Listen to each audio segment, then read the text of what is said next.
Shalom saudara-saudara yang kekasih dalam Tuhan Yesus Kristus. Kiranya kasih karunia dan damai sejahtera Kristus senantiasa hadir dalam kehidupan saudara sekalian. Kita kembali berjumpa dengan saya Pendeta Rudolf Manhutu yang akan menyampaikan kebenaran firman Tuhan yang terambil dari 1 Yohanes 5 ayat 4 hingga ayat yang kelima. Firman Tuhan ini kita akan beri judul Iman Mengalahkan Dunia. Marilah saudaraku, kita siapkan hati dan pikiran kita. Dengan berdoa, mari kita berdoa. Tuhan Allah Bapa di sorga, berfirmanlah kepada kami anak-anak-Mu pada saat ini. Tuntun dan bimbinglah kami dengan kuasa Roh-Mu yang kudus, agar kami dapat memahami kehendak Tuhan, tetapi juga sekaligus siap melakukannya melalui kehidupan dimanapun Engkau mengutus kami. Inilah doa kami Tuhan, terpujilah Engkau, haleluya, amin. Saudara-saudara yang kekasih dalam Tuhan Yesus Kristus, kapankah hidupku bebas dari pergumulan? Demikian pertanyaan banyak orang, terutama yang selalu merasakan kesulitan dan penderitaan begitu menonjol dalam hidupnya. Tapi bisa saja ini adalah pertanyaan semua orang. Sebab adakah di antara kita yang benar-benar hidupnya bebas dari penderitaan, kesulitan, dan segala bentuk pergumulan lainnya? Bisa saja saat ini kita sedang merasa lega karena telah keluar dari sebuah masalah hidup yang berat. Tetapi tetaplah waspada saudaraku, karena cepat atau lambat masalah lain akan segera hadir. Atau bisa saja dikala beban pergumulan yang satu belum selesai, sudah ada lagi beberapa bentuk pergumulan lain yang datang menerjang hidup kita secara bertubi-tubi.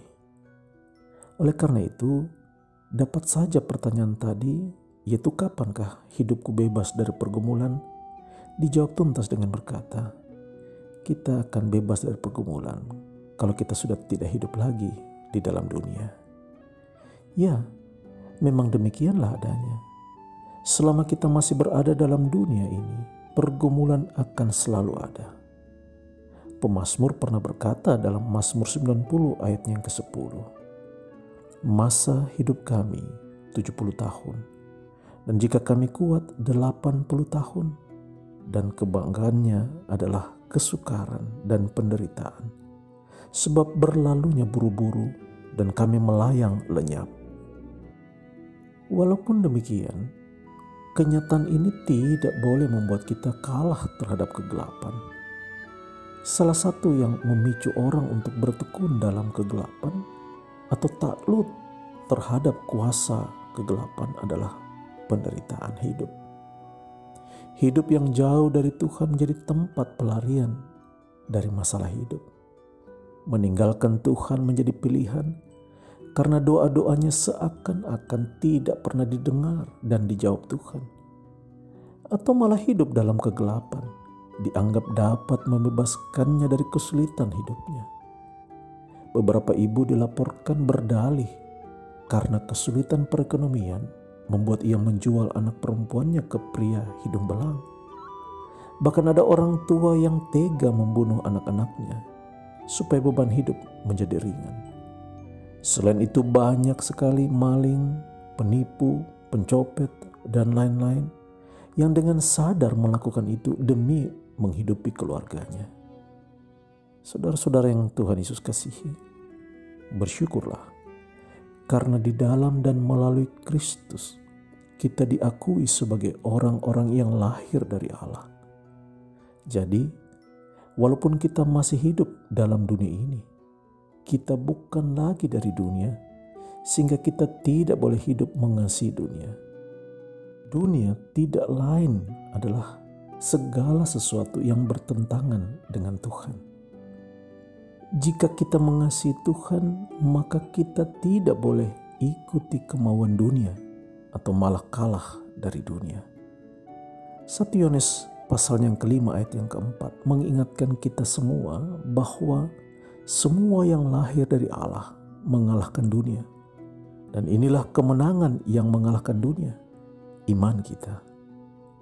Dari sini saudaraku jelas terlihat bahwa iman kita untuk tidak takluk terhadap dunia juga adalah respon terhadap diangkatnya kita sebagai orang-orang yang lahir dari Allah. Padahal sebelumnya kita bernasib seperti abu yang sia-sia, yang dapat segera lenyap diterbangkan angin.